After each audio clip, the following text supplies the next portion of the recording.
सनातन में कहा गया है आत्म दीपो भव। महात्मा बुद्ध इसे अप दीवो भव कहते हैं। दोनों का अर्थ एक ही है, यानी सब कुछ आपके अंदर है। आत्मदीप यानी अंदर के दीपक को जागृत करना, वही ईश्वर की प्राप्ति है, वही सनातन का सच्चा रास्ता भी है। नमस्कार, सनातन के सिद्धांतों को विज्ञान के जरिए प्रमाणित करने वाले हमारे खास शो सनातन सत्य में आपका स्वागत है। आपके साथ मैं हूं आशीष महर्षि और मेरे साथ हर बार की तरह जुड़े हुए हैं पायलट और रिसर्चर कैप्टन अरविंद सिंह जी। अरविंद सिंह जी, आपका बहुत बहुत स्वागत है। पिछले एपिसोड में हमने आपको बताया था कि शरीर के अंदर मौजूद चक्रों की ऊर्जा कैसे जागृत की जा सकती है। पिछले हफ्ते हमने आपको बताया था कि मूलाधार चक्र की ऊर्जा कैसे नापी जा सकती है। हमने शरीर के अंदर ऊर्जा नापने का वो खास उपकरण जिसे लेकर एंटीना भी कहा जाता है, आपको वो भी दिखाया था। आज हम शरीर के दूसरे चक्र यानी स्वादिष्ठान चक्र के बारे में जानेंगे। ये शरीर में कहां होता है, इसमें मौजूद ऊर्जा कैसे नापी जा सकती है, और कैप्टन साहब से जानेंगे क्या स्वादिष्ठान की ऊर्जा को बढ़ाया भी जा सकता है। अरविंद जी, पिछले एपिसोड में लोगों ने हमें बहुत सराहा। लोगों ने बताया कि हाँ, कुछ तो गजब है, कुछ तो अलग है इसमें।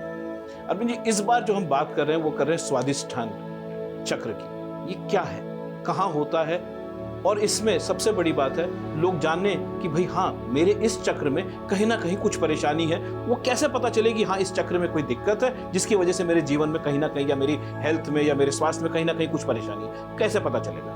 जैसे कि हमने पीछे कुछ एपिसोड्स में चर्चा की, आज हम सैक्रल यानी स्वादिष्ठान चक्र की चर्चा कर रहे हैं। यह चक्र जो है, इसकी विशेषता यह है, इसका जो शेप है वो 6 पेटल्स, 6 कमल की भांति की पंखुड़ियों की तरह है, और इसका रंग जो है वो नारंगी है।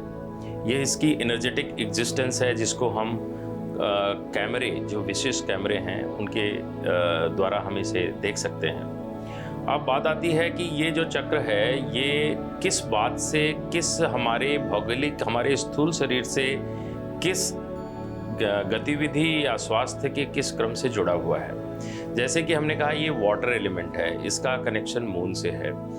यह एक ऐसा चक्र है जो हमारी प्रजनन क्षमता को भी दर्शाता है। इसकी जो कनेक्टिविटी है वो किडनी से है, लीवर से है। तो जिस भी तरह से अगर आप इसको आंकना चाहते हैं दिनचर्या में, अपने जीवन में, जब भी आपको प्रजनन क्षेत्र में कोई दिक्कत है, वह मेडिकल की किसी तरह की किडनी की समस्या है या डायबिटीज़ है, तो यह स्वाभाविक प्रक्रिया है कि आपका सैक्रल यानी स्वादिष्ठान चक्र की जो ऊर्जा है वो आपके दिनचर्या में स्थूल शरीर को ऊर्जा रूपी शरीर अर्थात चक्र से आपको वो कॉम्प्लीमेंट नहीं कर रही है। तो इसका मतलब अरविंद जी, आप ये कह रहे हैं कि जो भी नाभि से नीचे का इलाका है उसमें अगर कहीं ना कहीं कोई परेशानी है, चाहे वो किडनी से रिलेटेड हो, चाहे वो लीवर से रिलेटेड हो, जैसे आजकल हम देख रहे हैं कि किडनी में बहुत बीमारियां हो रही हैं, लीवर सिरोसिस जैसी बीमारियां हो रही हैं, तो क्या वो इसकी वजह से हो रही है? जैसे कि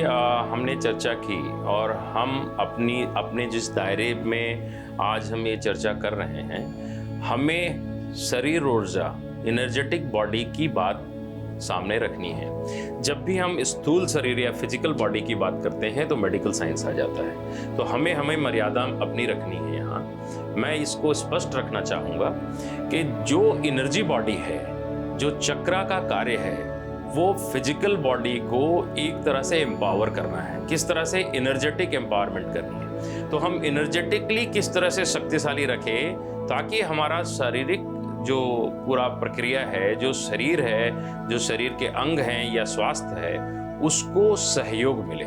अब वहाँ जो गड़बड़ियाँ हैं वो तो डॉक्टर देखेगा, परंतु आप अगर इस ऊर्जा को सही रखेंगे तो निश्चित ही आपको ये कॉम्प्लीमेंट करेगा और आपके स्वास्थ्य वृद्धि में, स्वास्थ्य के सुधार में ये सारी प्रक्रिया साथ देगी। आइडेंटिफाई कैसे करें कि भाई मेरे इस वाले चक्र में ये परेशानी है, और अगर आइडेंटिफाई हो जाता है तो मैं उसको ठीक कैसे करूँ? जैसे कि हम इस एंटीना की बात पहले रख चुके हैं। इस एंटीना से जब हम इसको नापेंगे तो जो यह चक्र है यह 417 हर्ट्ज की फ्रीक्वेंसी से ऑसिलेट करता है। तो उस चक्र के सामने जब हम इस एंटीना को पॉइंट करेंगे, यदि यह एंटीना डाउ, जैसे कि हमारे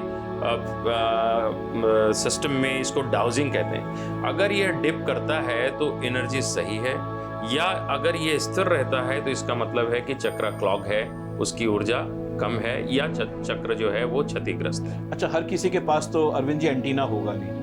अगर उसको अपना चक्र ठीक करना, आमतौर पर बहुत लोग होंगे जो हमारे दर्शक हैं जो जानना चाह रहे होंगे कि मैं अपने इस चक्र को, यानी स्वादिष्ठान चक्र को मैं ठीक कैसे करूं।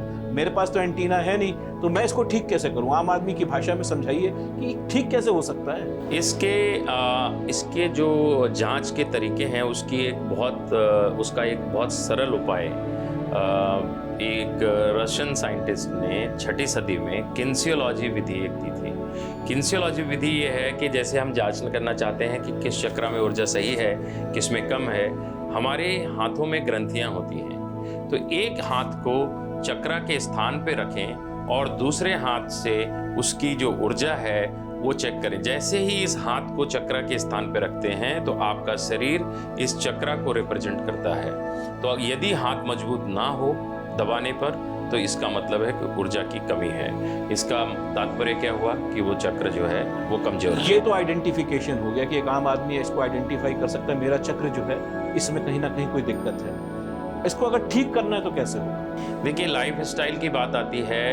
अगर हम शरीर ऊर्जा की बात कर रहे हैं, और जब भी हमारे सनातन पद्धति के अंदर जिन बातों का मैंने शोध किया है कि किस प्रकार से ये एनहेंस हों, चक्र सारे सही हों, हमारे शरीर की ऊर्जा सही हो, हम स्वस्थ हों, हमारी जो इसमें होता क्या है इस चक्र में, इसमें प्रजनन शक्ति आती है, मानसिक रचनात्मकता आती है, खुशी आती है और उत्सुकता आती है। इसका विपरीत क्या हुआ? आपको डिप्रेशन हो जाएगा, आपकी उत्सुकता की कमी हो जाएगी, आपके मानसिक रचनात्मक नहीं रहेंगे, आपकी प्रजनन क्षमता कम होगी, आपके बच्चे नहीं होंगे। हम ऊर्जात्मक तात्पर्य से तारतम्य में इस बात को रख रहे हैं। क्या इसमें जो इस चक्र में अगर कहीं ना कहीं दिक्कत होती है तो क्या आपके गुप्तांगों में भी दिक्कत होती है? निश्चित ही, अगर आपको इस तरह की कोई बाधा है जहाँ की आपके गुप्तांगों में दिक्कत है, आपकी किडनी में दिक्कत है, आपके ब्लड डिसऑर्डर्स हैं, आपके अंदर एंग्जाइटी बनी रहती है, उत्सुकता की कमी रहती है, डिप्रेशन होता है, ये सारी ऊर्जा यहीं से संचालित होती है। निश्चित तौर पे अद्भुत है, देखने लायक चीज है, एक्सपीरियंस करने लायक चीज है। अरविंद जी, अब एक चीज जानना कोशिश करेंगे आपसे कि हमने पिछले एपिसोड्स में भी ये देखा है कि आपने किसी न किसी भगवान से या किसी न किसी देवता से इसको जोड़ने की कोशिश करी है। अगर मुझे इसको ठीक करना है तो दो चीजें बताइए कि भाई पहला तो ये है कि भगवान कौन से हैं या देवी देवता कौन से हैं जिनकी हमें आराधना करें जिससे इसमें मदद मिले, और दूसरा ऐसा भोजन करें जिसकी वजह से हाँ इसमें कहीं ना कहीं कुछ लाभ हो। जैसे कि सैक्रल स्वादिष्ठान की बात आती है, इसके देवता मूल रूप में लॉर्ड कार्तिकेय को सनातन धर्म में माना गया है, और भगवान कार्तिकेय की स्तुति हमारे उत्तर भारत में कम है, दक्षिण भारत में द्रविड़ पद्धति में हमने देखा है शोध में बहुत ज़्यादा होती है। और मूल रूप में जैसा कि मैंने पहले भी कहा था कि जितने भी आपके एनर्जी सेंटर्स, ये चक्रास हैं, इनके देवता हमारे सनातन धर्म में भगवान विष्णु को ही माना गया है। तो आप भगवान विष्णु की किसी भी तरह की अगर स्तुति करेंगे तो उस वाइब्रेशन से इस चक्र को बल मिलता है। थोड़ा सा आइडिया दे सकते हैं हमारे दर्शकों को कि वो कौन सी स्तुति करें जिससे लोगों को लाभ हो? जैसे कि एक बड़ा ही प्रचलित मंत्र है, ओम नमो भगवते वासुदेवाय। अगर आप इसको लगातार कहते हैं तो आप एक ऐसी ऊर्जा पैदा करते हैं जिससे आपका स्वादिष्ठान चक्र लाभान्वित होता है। अगर एक बीज की बात करते हैं कि हम बहुत सरल करना चाहते हैं चीज़ों को, हम कॉम्प्लिकेट नहीं करना चाहते, तो आप इस चक्र को प्रबल करने के लिए जो बीज अक्षर है वो साउंड है वम। तो आप लगातार कई 100 बार, क्योंकि मैं ये एनकरेज करूंगा कि अगर आप चाहते हैं कि एक बार आप कह लेंगे तो उससे वाइब्रेशन से आपको बल मिलेगा, ऐसा नहीं है। हंड्रेड्स ऑफ टाइम आपको कहना चाहिए, और वो बीज अक्षर है वम वम। तो ये आपको इस लय को बनाकर रखना पड़ेगा, इससे वाइब्रेशन अच्छी पैदा होगी। अरविंद जी, डिस्कशन में ये भी आया था कि कुछ भोजन हैं जो कि आपको लाभ देंगे, अगर कुछ फल खाते हैं या कुछ ऐसी चीज़ें खाते हैं जिससे कि इस चक्र को यानी स्वादिष्ठान चक्र को अगर आपने उसको प्रबल करना, उसमें एनर्जी डालनी है, तो कुछ ना कुछ फल या कुछ खाना ऐसा हो जिसकी वजह से उसको फायदा हो? निश्चित ही यह चक्र जो है वाटर एलिमेंट है, और इस चक्र के अंदर यह देखा गया है कि लोगों को कुछ ऐसे फल हैं खिलाने के बाद उनके जब चक्रों को चेक किया गया तो उसके अंदर अच्छी ऊर्जा प्राप्त हुई और वो प्रबल हुआ, बहुत मजबूत महसूस करता है अपने आप को। और जो मुख्य फल हैं जैसे कि आजकल तरबूज है, ये स्वादिष्ठान चक्र के लिए बहुत अच्छा फल है। आम जो है वो मैंगोज, वो भी बहुत अच्छा फल है। स्ट्रॉबेरीज हैं, पैसन फ्रूट है।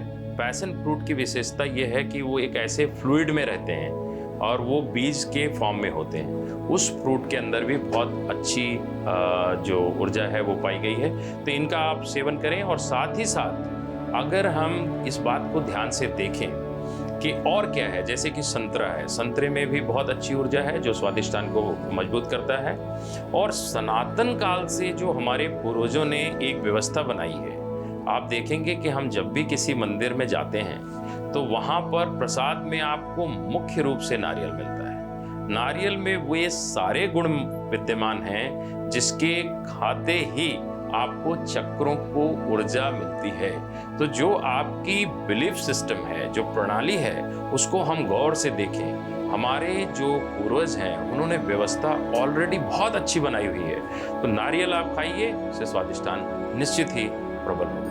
अरविंद जी, ये बताइए, निश्चित तौर पे ये बहुत ही इंपॉर्टेंट चक्र है जिसे स्वादिष्ठान चक्र कहा जाता है, क्योंकि इसका असर जो है आपके बच्चा पैदा करने के ऊपर भी असर पड़ सकता है, आपकी किडनी, आपके लीवर, इन सब चीज़ों पे असर पड़ सकता है। मुझे ये बताइए कि अगर हम ये आइडेंटिफाई करें कि भाई किन वजहों से ये जो चक्र है, अगर इसके ऊपर कोई असर पड़ता है, वो कैसे आइडेंटिफाई हो? मतलब हमारे लाइफस्टाइल में दिक्कत होती है, हमारे खान पीन में दिक्कत होती है, किन चीज़ों में दिक्कत होती है?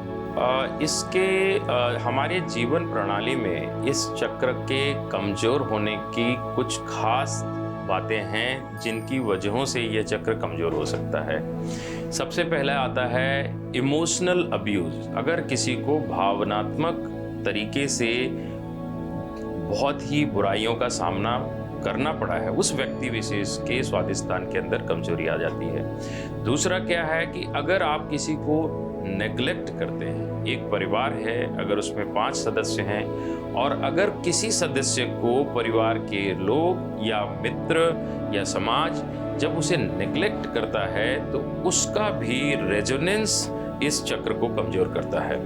तीसरा जो बहुत ही महत्वपूर्ण ध्यान देने वाली बात है कि अगर किसी वजह से सेक्सुअल ट्रॉमा से कोई व्यक्ति गुजरता है तो निश्चित ही स्वादिष्ठान कमजोर हो जाता है। सनातन सत्य के अगले एपिसोड में हम नापेंगे मणिबंध चक्र की ऊर्जा। आप अपने लाइक और कमेंट्स के जरिए हमारा हौसला बढ़ाते रहें। आप लोगों का बहुत प्यार मिल रहा है। सनातन का साइंटिफिक तरीके से समझने में आप सब लोग बहुत दिलचस्पी दिखा रहे हैं। आप अपने कमेंट्स के जरिए हमसे सवाल भी पूछ सकते हैं। अगर आप सनातन और साइंस से जुड़ी कोई भी जानकारी चाहते हैं तो वो हम तक पहुंचा सकते हैं। हम उस तक उसका जवाब देने का पूर्ण प्रयास करेंगे। मिलते हैं सनातन सत्य के अगले एपिसोड में अगले शनिवार। तब तक के लिए मुझे और कैप्टन अरविंद सिंह को दीजिए इजाजत। नमस्कार। श्रेष्ठ भारत पर खबरों से जुड़े रहने के लिए चैनल को सब्सक्राइब और लाइक करें, बेल आइकन दबाएं और देखते रहें श्रेष्ठ भारत।